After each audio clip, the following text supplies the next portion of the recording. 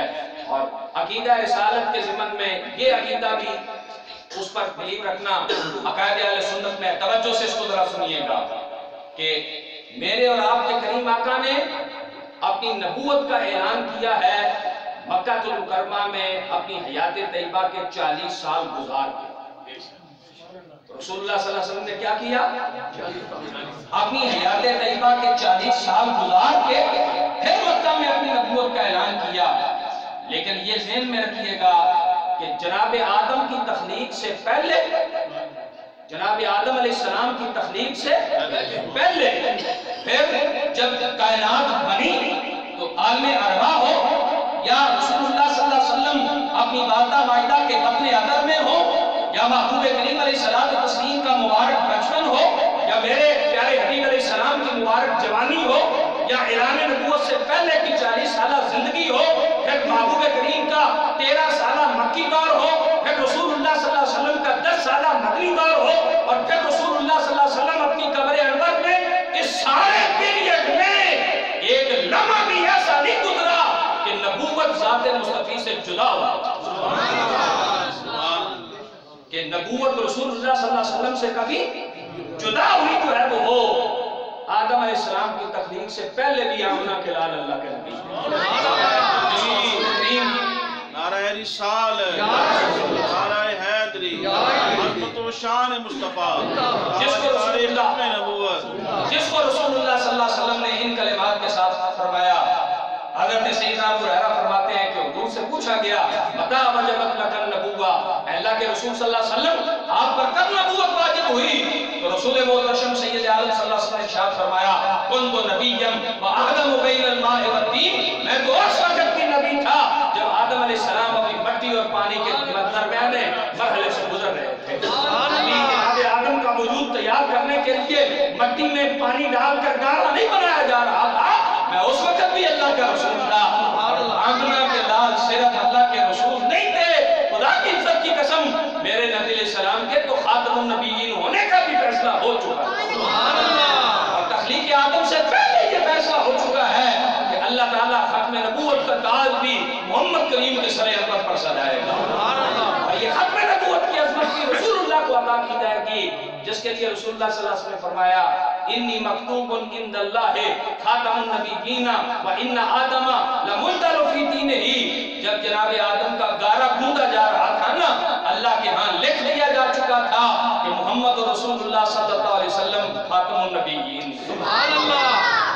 عقیدہ نبوت میں یہ بھی چیز جو ہے ماننا ضروری ہے، اور عقیدہ رسالت اور نبوت کے حوالے سے آخری جو بات ہے وہ کیا ہے، وہ یہ ہے کہ یہ ماننا بھی ضروری ہے کہ بیست میں، توجہ سے ذرا، تخلیق میں سارے انبیاء سے پہلے، اعطاء نبوت میں سارے انبیاء سے پہلے رسول اللہ ہیں، لیکن بیست میں اللہ تعالیٰ نے میرے اور آپ کے کریم آقا جناب محمد رسول اللہ صلی اللہ علیہ وسلم کو سب سے آخر میں، اس کائنات میں جو رسول اللہ صلی اللہ علیہ وسلم کی تشریف آوری ہے وہ سب سے آخر میں ہے، جس کو حضور نے فرمایا انا اول النبیین فی الخلق و آخرہم فی البعث، میں انبیاء میں خلقت کے اعتبار سے سب سے پہلا ہوں، بھیجے جانے کے اعتبار سے سب سے آخر ہوں۔ سبحان اللہ۔ عقیدہ رسالت میں یہ بات جب تک عید نہ ہو اور یہ جب تک عقیدہ رسالت کا حصہ نہ ہو، رسالت پر ایمان مکمل نہیں ہوتا، اور وہ کیا ہے کہ رسول اللہ صلی اللہ علیہ وسلم اس کائنات میں اللہ کے آخری نبی بن کر اور آخری رسول بن کر تشریف لائے ہیں۔ رسول اللہ کے بعد اللہ تعالیٰ کسی شخص پہ نبوت اور رسالت کی وحی نہیں کرے گا۔ میرے کریم آقا علیہ الصلوۃ والتسلیم کے اعلان نبوت کے بعد جو بھی شخص یہ دعویٰ کرے کہ اس پر اللہ نے نبوت کی وحی کی ہے، رسالت کی وحی کی ہے، وہ دجال ہے، وہ کذاب ہے، وہ ملعون ہے، اور انسان کہلانے کا بھی وہ حقدار جو ہے وہ نہیں ہے۔ اس یقین کے ساتھ عقیدہ رسالت کو ماننا، اسے عقیدہ ختم نبوت جو ہے وہ کہا جاتا ہے، اور جو عقیدہ رسالت کا ایسا جز ہے عقیدہ رسالت سے جدا نہیں ہو سکتا، اور عقیدہ رسالت پر اس وقت تک ایمان مکمل نہیں ہو سکتا۔ اسی لیے الحمدللہ ہمارے مسلمانوں کے ہاں رسول اللہ صلی اللہ علیہ وسلم کے بعد جس شخص نے بھی یہ دعویٰ کیا کہ اسے حضور کے بعد منصب نبوت و رسالت عطا کیا گیا ہے، امت کا متفقہ فیصلہ ہے کہ وہ دجال ہے، وہ کذاب ہے، کیونکہ آمنہ کے لال نے یہ فرما دیا لا تقوم الساعہ، اس وقت تک قیامت قائم نہیں ہوگی حتی یبعث دجالون کذابون قریبا من 30، جب تک 30 کے قریب بڑے بڑے دجال اور جھوٹے دنیا میں نہیں آئیں گے اور وہ گمان کریں گے انہ رسول اللہ، وہ اللہ کا رسول ہے۔ حالانکہ رسول کریم علیہ السلام نے فرمایا ان کانت النبوۃ والرسالۃ، نبوت بھی منقطع ہو چکی، رسالت بھی منقطع ہو چکی، لا نبی بعدی ولا رسول بعدی، میرے بعد اب نہ کوئی نبی بنے گا نہ کوئی رسول جو ہے تو بنے گا، میرے بعد آئے گی تو قیامت، میرے بعد آئے گی تو کیا آئے گی؟ قیامت جو ہے تو آئے گی۔ یہ جو عقیدہ ختم نبوت ہے اس پہ یقین بھی یہ عقیدہ رسالت پر ایمان ہے، اور یہ عقیدہ رسالت کا حصہ ہے۔ اللہ تعالیٰ کی بارگاہ میں دعا ہے کہ میں نے قرآن و سنت کی روشنی میں دین اسلام کے اور عقائد اہل سنت میں جو بنیادی جو عقیدے ہیں، عقیدہ توحید اور عقیدہ رسالت، اس پہ جو کچھ معروضات درس کی ہیں، اللہ تعالیٰ ہمیں ان کا فہم عطا کرے، ساری زندگی ان پہ غیر متزلزل اور پختہ یقین اور ایمان عطا کرے، اور اس کے پھر جو تقاضے ہیں، اس کے پھر جو تقاضے ہیں، اللہ تعالیٰ ہم سب کو اس پہ عمل پیرا ہونے کی توفیق عطا فرمائے۔ وآخر دعوانا ان الحمدللہ رب العالمین۔ باقی جو عقائد اہل سنت ہیں وہ انشاءاللہ زندگی میں کبھی موقع ملا، ایک نشست میں آپ کو پتہ ہے ساری چیزوں پہ نہیں ہو سکتا۔